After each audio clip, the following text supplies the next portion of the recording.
Mirë se erdhët të dashur peshorë, do bëjmë leximin e radhës për ju, por dua t'ju njoftoj që së shpejti do fillojmë me leximet vjetore për vitin 2026, çfarë na pret, çfarë do ndodhë, çfarë mund të bëjmë të kemi të arrijmë të kemi një vit më të mirë se ky që po e lëm pas.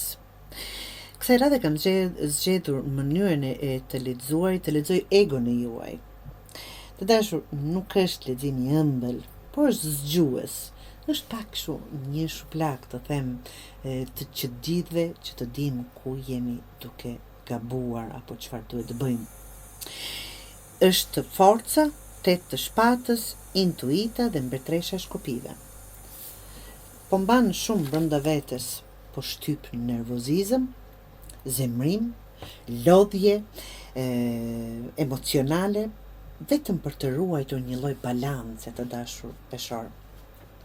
Forca jote nuk është durimi i pafund, por vendosja e kufive,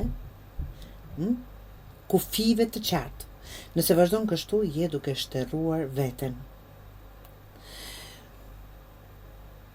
Ndale një situatë ku gjithmonë po ti ajo që ul tonin. Po ti ajo që e kalon sikur s'ka ndodhur gjë, e kështu me radhë. Jo çdo paqe ja vlen. Absolutisht. Jo çdo paqe ja vlen. 8 të shpatës je futur në një blokadë mendore, por e keqja është që mendon shumë dhe vepron pak. Friten nga gabimi, po të mban në vend. Nuk je bllokuar nga rrethanat, je bllokuar nga mendja jote. Mend një vendim të vogël sot peshor, edhe nëse s'është perfekt. Dalja fillon me një hap, me gjysmë hapi, jo me ndonjë plan perfekt, por duhet të dilni nga këtu. Mbretëresha e shkopive është e fortë, letër fort. Tregon se ti ke fuqinë, por po e fsheh për të mos prishur ekuilibrin me të tjerët, por mos të lënduar dikë, mos ta them kështu, se mërzitet dikush, prish situata e kështu me radhë. Kur ti ndizesh, të tjerët ose ndriçohen ose largohen. Dhe kjo është normale.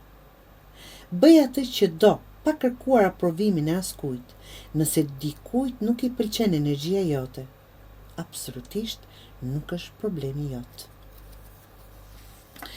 Intuita jote e di saktë çfarë po ndodh, por ti je duke injoruar dhe kjo është për të ardhur keq. Nuk ke nevojë për më shumë shënje, më shumë qartësi, ti e di të vërtetën. Hesht për pak, por mos u dorëzo. Ruaj informacioni me vete këtë që po ndjen dhe vepro kur të vi momenti i duhur. Të dashur peshor, balanca nuk do të thotë të lëndosh veten që të tjerët të ndihen mirë. Këtëherë pesho veten të parën. Qetësia që bluhet mbi kurrizin tënd nuk është paqe.